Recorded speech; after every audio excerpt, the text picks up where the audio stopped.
This is Abe Friedtanzer from Awards Buzz, and I'm very excited to be speaking with Susanne Bier about The Perfect Couple. How are you today? I'm okay. I'm a little bit, my voice is a bit weird, but other than that, I'm great. Well, thank you for being with me. This is actually our third conversation. I was just going back and listening to our talks about The Undoing and The First Lady. And so it's great to see you engaging again with a limited series. I know The First Lady was intended to continue, but each season still, its own thing. This seems to be a format that you really enjoy. It is. And when I did First Lady, I thought it was just going to be a one season thing. So I have no regrets in that respect. So, how did you first encounter The Perfect Couple, and what was it like working with Jenna to turn it into a show? So I got um, I got the script. I I got the script for the pilot, and I was like, "What is this?" Like, I thought it was really funny and um, kind of, there was something enticing about Nantucket and about the world, but I had no idea. I'm Danish, so I had no idea. I think that it's sort of in almost like American mythology, the mythology about the place, about the kind of people, and um, and I was like, I can't do that. and and then I got convinced by, particularly by the amazing producers, who kind of Netflix and the amazing producers who kind of insisted, and then I kind of was like, okay, I'll do it. Well, I know that we had discussed how in The Undoing, the entire cast, none of them were from New York, and the idea that New York is, a melting pot of a lot of different people. And I think Nantucket is an interesting situation because you have someone like Detective Nikki Henry, who is a local, and then you have these people who were all not from there, but they sort of represent what a lot of the very wealthy population is. How did you engage with that again, not knowing a lot about it beforehand?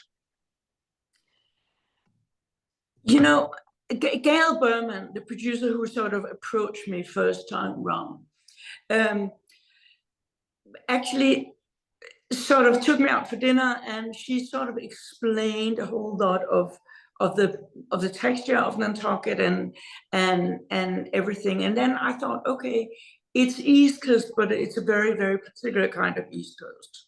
Um, and and then I think the casting was much more about getting the characters very precise and um, very particular for each of them than it was about hitting a sort of a cultural identity, because that you can kind of access, but you can't access amazing characters without brilliant cast.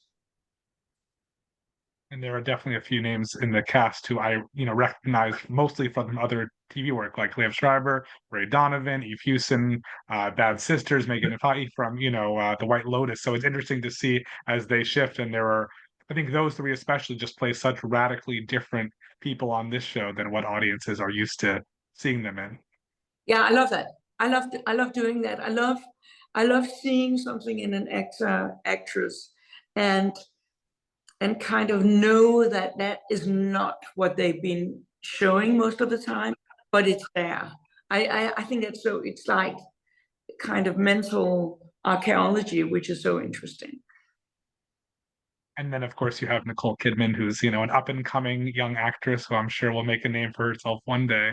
But, has such a reputation. Fortunately, Yeah, let's see about that one. she's done some great TV work recently. She also has Baby Girl coming out soon, which is another, different kind of powerhouse role. How did you, engage with her as someone with such a reputation just to craft a really unique new character for her? Well, that was sort of my first question to Gail, and and you know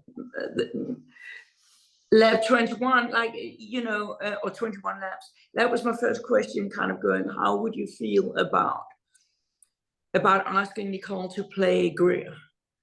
And they all went, yeah, amazing, great, let's do that. So I kind of, a little bit undercover, I sent her the script just because, if she doesn't want to do it, we don't want to make a big deal out of it. And she did want to do it, and she did engage. And that kind of threw everything onto a very a slightly higher artistic point than it would have been otherwise. You were talking about, the comedic tone of the show, and I think there definitely is a lot of humor in there, but there's also the opening credits, where everybody's doing that dance together, which, sort of felt jolting each of the episodes when we got to that point, just because it feels so tonally different in a sense. How involved were you in that and selecting that for, to be the opening credits sequence? Well, that was my idea. And I was very involved in it. I was like, I don't know. I just felt that this show needed a clear signal saying you're allowed to have fun, telling the audience you're allowed to have fun. It needed something which was kind of cheek and tongue, and which was light, but also which was kind of surprising, and couldn't really deliver an explanation. All the cast did not want to do it because they were all like, why are we doing this? And I was like, just do it. I mean, like, and like, even Nicole was like, no, Greer doesn't dance. And I mean, they all had all sorts of excuses, but then they started doing a little bit, and then when one of them started doing it, everybody it became really fun. And did you see the end credits of episode 6? So I said, okay, if you do it, I will jump in and dance with you, like all of you guys.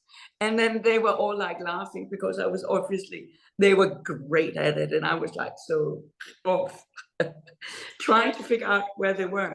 It's funny.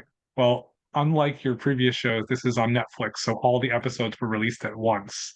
Is that how you would recommend that people who haven't seen the show should watch it, or is it better to space it out? I mean, that's how I like to watch stuff. Like, once I get obsessed about something, I like completely immerse myself in a world of something. And I think there's something very satisfying in doing that with this show. Well, I am happy that I keep getting to talk to you about all these shows, but every time after we speak, I ask you about your Danish films because I really love In a Better World and After the Wedding. And each time you say, maybe I'll make some more, maybe I'll make some more, and you keep doing limited series. Do you have actual plans to make another film in Danish, or that's still sometime in the future? I'm trying to schedule a time with Anders Thomas Jensen, who's been writing all my Danish films. So yes, I kind of do have a plan. It's not concrete, but it's there. Sounds more concrete than the last two times, so I'm optimistic for that. But I like making limited series. It's a really compelling format. Do you have other projects lined up, not Danish films? I'm kind of closing in on stuff. Too early to talk about it yet. That's fair. Well, we'll talk again, I'm sure. But before I let you go, this is Awards Buzz, so I'm always curious. What have you seen recently? A show, a film, a performance that's sticking with you as one of your favorites?